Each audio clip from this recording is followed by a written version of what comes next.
My name is Joe Mercurio. I'm the Executive Vice President of Boston University.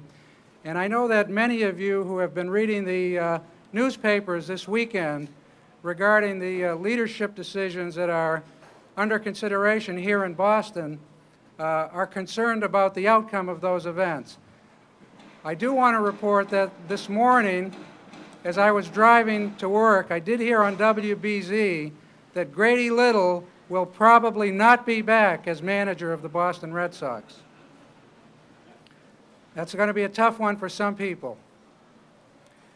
What I'd like to do is begin by acknowledging several people here who have been supportive and helpful. A project like this does not happen automatically. Many, many people are involved in the success of a project that touches upon the lives of so many people, both those who will be the beneficiaries as well as those who have to interact and coexist with buildings like this. So, first of all, I would like to acknowledge in the audience State Representative Kevin Honan, who is our state rep and who has been engaged in. Thank you, Kevin, for being with us today. I want to thank John Silber, who is not here but may arrive. He's at a meeting downtown, for the vision that he has brought to Boston University, encouraging us to move forward with projects similar to this, and you can see the fruits of his labor just about in every direction that you look in.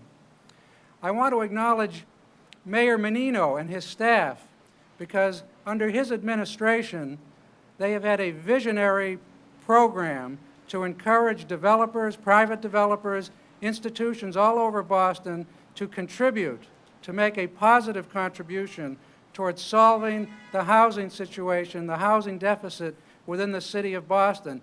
And they've done so with strength, and they've done so collaboratively.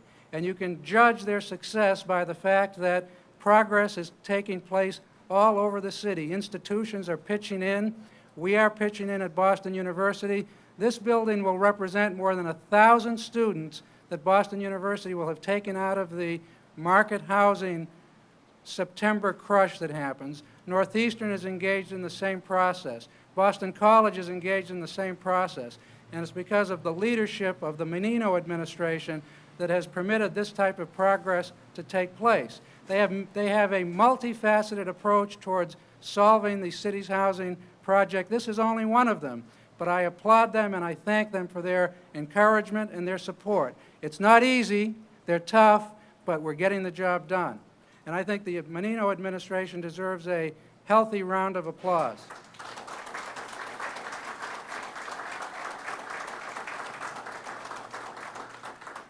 The Boston Community Task Force has been at times supportive, at times teaching us all what we need to know. Pam Beal, the chairman of the BU Community Task Force, is either present or on her way. I want to thank them all publicly.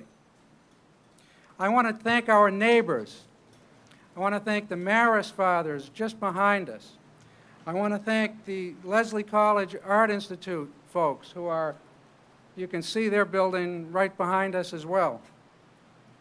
I want to particularly thank the residents of Kenmore Towers. I know Bob Church is with us today, but they are 20 feet away from us as we construct this building, and they have been as supportive and cooperative and as congenial as neighbors can possibly be. We owe them a great deal of gratitude. We owe them our undying respect, and we owe them the continuation of the good neighbor policy that we have sought to achieve. Thank you, folks from Kenmore Towers.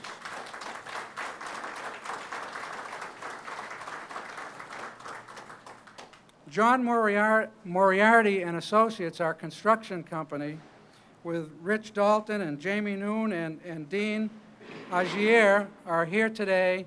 Thank you very much. This represents the beginning of a great project that you have undertaken for us. Trammell Crow, our developers. This project would not have been possible if Trammell Crow did not step up as a third-party developer and get the ball rolling for us and manage the process through and navigate through a very difficult course. I want to thank Mark Clayton. Is Mark here? Mark, Mike Conley, Chris Shandor, thank you very much. Beacon Architectural Associates, who are architectural firm who was responsible for the design of this building. Their president, Bob Stansel, is with us today. And Michael Coleman, the project architect, is here as well. Thank you both.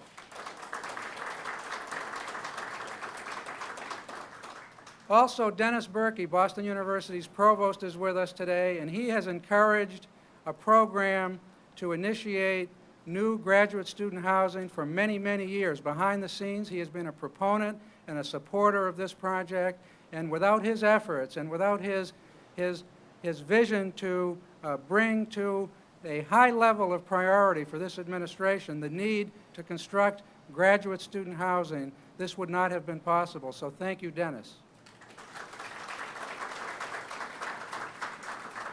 We have 1,200 full-time teaching fellows and research assistants at Boston University, and this project was envisioned as part of our 10-year master plan.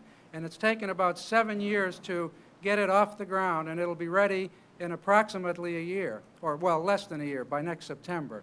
And when it is ready, it will house somewhere in the vicinity of 230 to 240 graduate students that would otherwise have been out searching for room in the crowded Boston housing market, and that won't be the case. This is a win-win strategy. It's a win for the city. It's a win for Boston University. And what I would like to do at this time is call upon Mark Maloney, the Chief Economic Development Officer of the City of Boston and the Director of the Boston Redevelopment Authority. Mark was appointed Chief Economic Development Officer of the city by Mayor Tom Menino in January of 2000. He serves as the mayor's cabinet, on the mayor's cabinet, overseeing 5 city agencies, and is the director of the Boston Redevelopment Authority, Boston's Planning and Economic Development Agency, and the Economic Development and Industrial Corporation of Boston, the EDIC, also an organization that is moving forward on many fronts. Mr. Maloney has been closely involved in real estate for over 26 years while working in the private, public, and nonprofit areas. He has a very lengthy resume. Many of you know him by reputation. I won't go through all of his many accomplishments, but I will say to you that it is through his leadership that Boston is clearly on the march and making progress in the area of housing. Mark, please.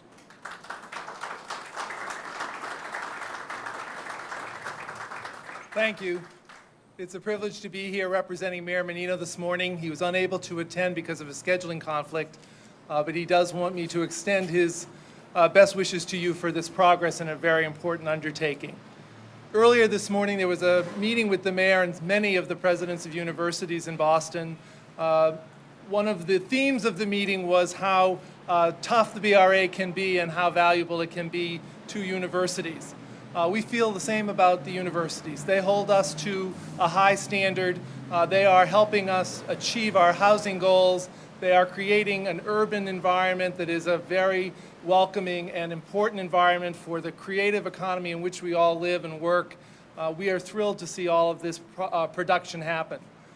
The mayor would want me to also make a point to thank the construction workers. The jobs that are generated in programs like this are very important to him, and is very interested in making sure that you know of his interest in your work and making sure that programs like this continue in Boston so that we can continue to employ the construction trades long into the future. 220 new units of housing for graduates and some faculty. Very, very important in terms of keeping our housing market from being totally overboiling, and we appreciate it a great deal. We enjoy working with BU and look forward to doing more of these events in the future. Thank you very much. Thank you, Mark. There are 14 labor unions who are represented in this project, and 220 jobs that have been created for the construction workers. I want to acknowledge them all, and I want to thank the iron workers who are going to assist us with this ceremony this morning. We do know one thing about the tradition of this ceremony, that it traces its roots back to 621 BC. And at that time, the Romans celebrated the completion of major projects along the Tiber River by throwing human beings over the top and providing human sacrifices to the gods. So we've modified that tradition over time. But as you look at this beam, the tree is symbolic of the renewal that nature brings to our civilization. And the American flag recognizes the ingenuity and the contribution of the American construction workers and their unions, who have constructed the buildings that house the great institutions in American society. So I want to thank the construction workers, and I want to thank the iron workers who are assisting us, but a round of applause for the men and women who build these buildings. Thank you.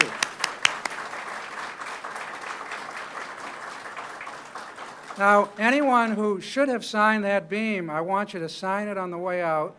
We're going to begin the ceremony. There's champagne that will be passed around. And after this beam arrives at the top, I'd like to invite all of our invited guests back to 1 Sherburne Street on the 9th floor. We're going to have a short celebration in recognition of this great achievement this morning, and we want to thank you all for being here this morning. So please sign the beam, come on out and watch it rise to the top. Thank you very much.